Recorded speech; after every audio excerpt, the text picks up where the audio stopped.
اعوذ باللہ من الشیطان الرجیم بسم اللہ الرحمن الرحیم۔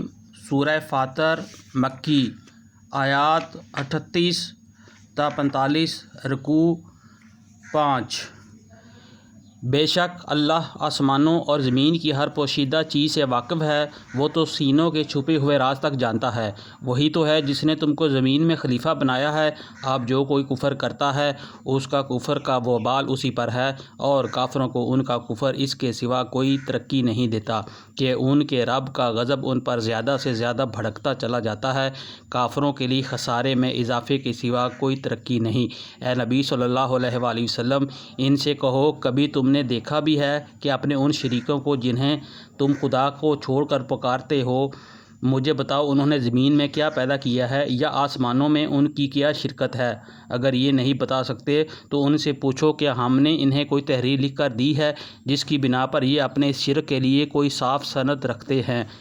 نہیں، بلکہ یہ ظالم ایک دوسرے کو محض فریب کے جھانسے دیے جا رہے ہیں۔ حقیقت یہ ہے کہ اللہ ہی ہے جو آسمانوں اور زمین کو ٹل جانے سے روکے ہوئے ہے، اور اگر وہ ٹل جائیں تو اللہ کے بعد کوئی دوسرا انہیں تھامنے والا نہیں ہے۔ بے شک اللہ بڑا حلیم اور درگزر فرمانے والا ہے۔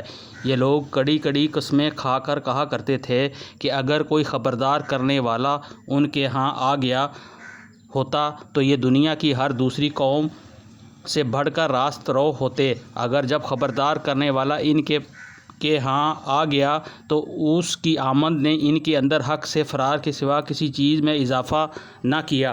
یہ زمین میں اور زیادہ سرکشی کرنے لگے اور بری بری چالیں چلنے لگے، حالانکہ بری چالیں اپنے چلنے والوں ہی کے لیے کو لے بیٹھتی ہیں۔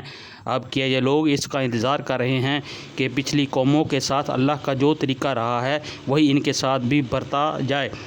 یہی بات ہے تو تم اللہ کے طریقے میں ہرگز کوئی تبدیلی نہ پاؤ گے، اور تم کبھی یہ نہ دیکھو کہ اللہ کی سنت کو اس کے مقرر راستے سے کوئی طاقت پھیر سکتی ہے۔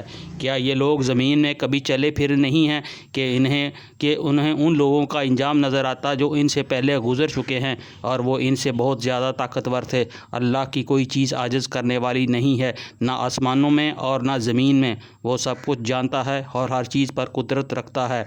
اگر کہیں وہ لوگوں کو ان کے کیے کرتوتوں پر پکڑتا تو زمین پر کسی متنفس کو جیتا نہ چھوڑتا، مگر وہ انہیں ایک مقرر وقت تک کے لیے مہلت دے رہا ہے۔ پھر جب ان کا وقت آن پورا ہوگا تو اللہ اپنے بندوں کو دیکھ لے گا۔ صدق اللہ العظیم۔